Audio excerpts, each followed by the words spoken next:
諸国百物語第27話越後の国猫又のこと。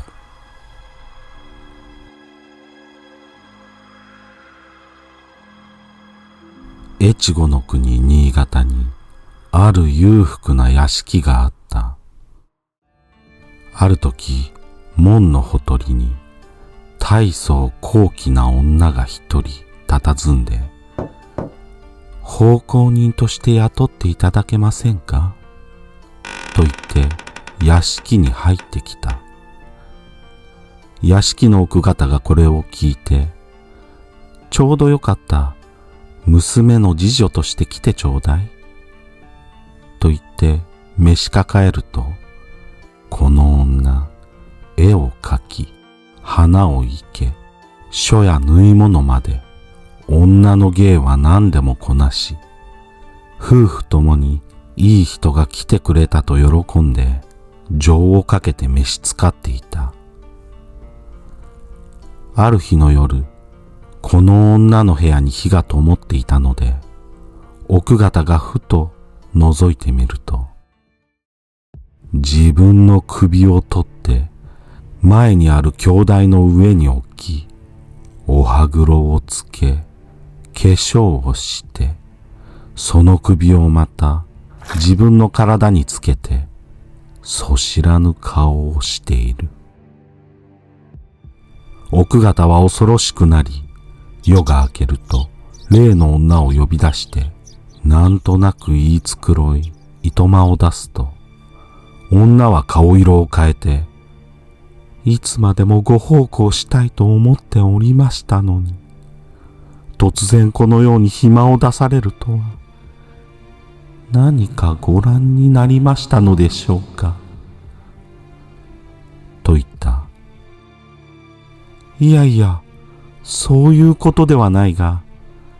とにかく暇を出すのです。娘が嫁に行く頃には、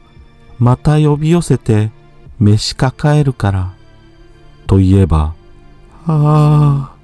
ひどい仰せです、と言うや否や、奥方の喉笛に食らいついた。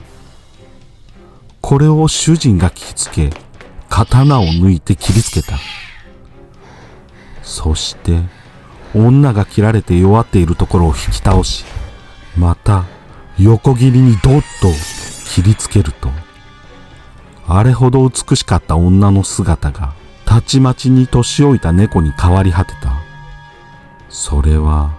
口が耳元まで裂け、角の生えた猫又であったという。その家に長らく飼っていた猫がいつの頃からか行方知れずになっていたが、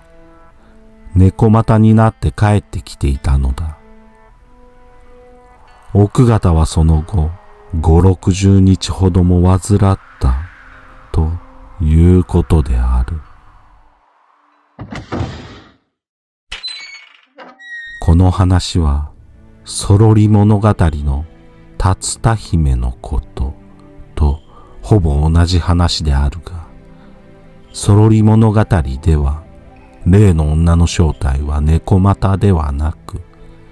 単に口が耳まで裂け、角が生えた年老いた猫となっており、その名を竜田姫と言ったとなっている。竜田姫は秋の女神であり、平城京の西にある竜田山が神格化されたもので、もみじで山を赤く美しく染めることから、染め物が得意とされ、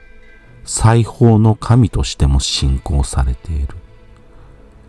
そんな名を持った猫である。たとえ首を外し化粧をしていても、口が耳元まで裂け、角が生えていたとしても、無情にも糸間さえ出さなければ、